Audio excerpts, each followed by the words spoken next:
Nous sommes à Saint-Aubin-de-Célon, petite commune de 350 habitants en Haute-Normandie. Et la particularité ici, c'est qu'il y a plus de landaux que de villageois. Ils sont tous garés au même endroit, chez Pierre et Florence. Ça, il y a de la restauration. Depuis 10 ans, Florence collectionne des landaux d'enfants ou de poupées. Pierre partage sa passion. Ensemble, ils courent les brocantes à la recherche de nouvelles pièces. Attention, attention, c'est fragile. Leur passion est connue de tous. Aujourd'hui, ils reçoivent une surprise chinée par des amis aux États-Unis. Ah, il est superbe. Un landau de poupée américain reconnaissable à sa forme particulière. Magnifique. Ça va où ça? Normalement, ça va derrière. On voit qu'il est ancien parce que regarde, l'osier était quand même sale. Et regarde les roues, le peu que je viens de voir, regarde. Les roues sont usées. Sont usées, donc c'est d'origine. Hein. C'est d'origine. C'est vraiment superbe. Hein. Au départ, Florence collectionnait les poupons pour lesquels elle cherchait des landaux. Au fil du temps, ce sont les poussettes qui sont devenues sa passion. Et sur ce sujet, Pierre n'est pas en reste. Bon, j'aurais préféré au départ que ma femme collectionne des dés à coudre, ça prend moins de place. Mais bon, ma foi, c'est très émouvant parce que c'est l'enfance. Ça reste quand même le patrimoine. Et puis le travail qui était fait par les artisans surtout. Ils faisaient des choses magnifiques. Hein. Il n'y avait pas de plastique, il n'y avait pas tout ça. Pour dater leurs dernières acquisitions, Pierre et Florence consultent toujours leurs anciens catalogues de vente, chinés sur les salons des vieux papiers. Chaque landau, c'est comme les voitures automobiles, ils ont des formes selon les années. Et c'est pareil pour les landaux de poupées. Et donc les catalogues nous servent à dater un landau à 1 ou 2 ans près. Ça, c'est les charrettes. C'est marrant, mais c'est pas ça. C'est les charrettes. Charrettes, ça c'est pas des ça non landaux, plus. Ça, on commence à approcher. Ça. Ah ben celui-là, tiens. Celui-là, il lui ressemble vraiment. Regarde, oui. Il y a la même forme comme ça tout à ici. fait. Les roues, c'est pareil. Typique. Tu vois, c'est 90. Ce landau ira rejoindre tous les autres. Florence en a déjà beaucoup et elle les a tous en tête. Alors celui-ci va aller avec ses compatriotes américains. Il va avoir le numéro 373. Ben là, c'est un petit peu ma petite salle d'exposition, mon petit musée personnel à moi.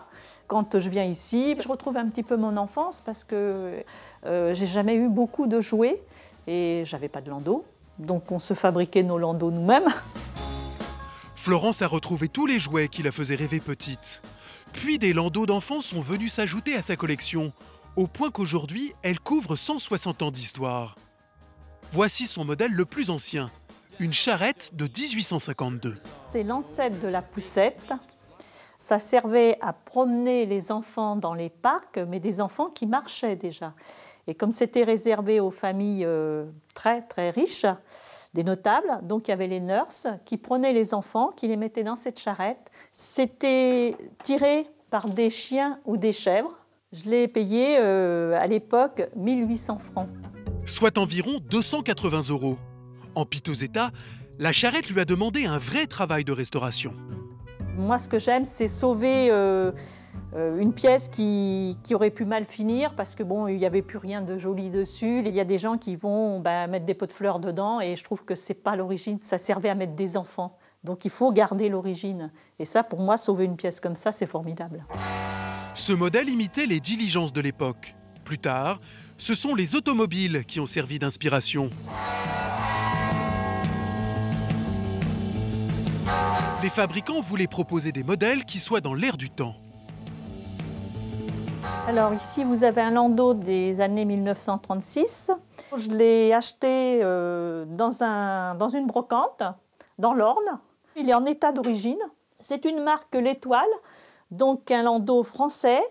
En général, ils avaient toujours une petite étoile ou sur la capote ou quelquefois sur les garde-boue quand ils étaient un peu plus larges.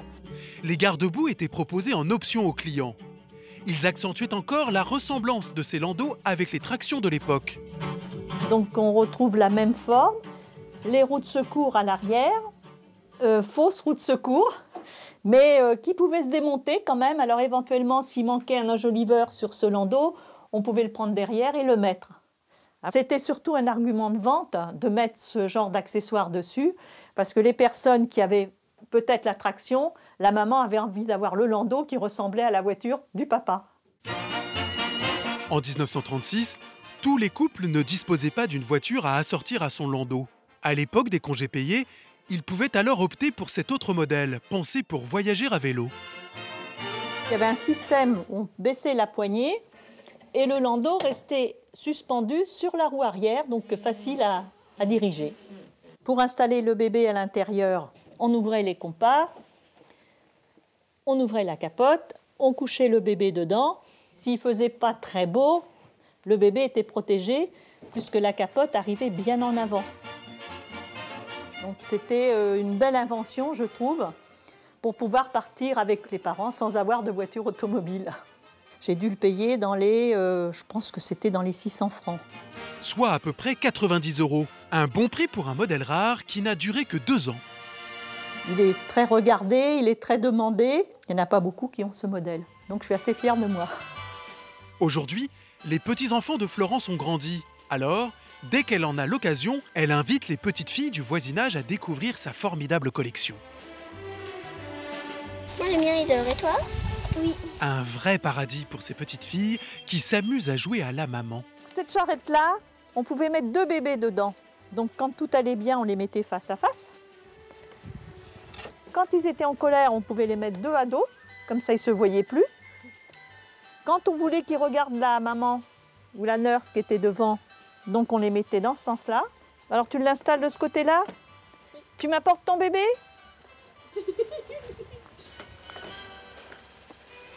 Doucement, doucement quand même, hein. Une occasion unique pour Florence de leur redonner vie.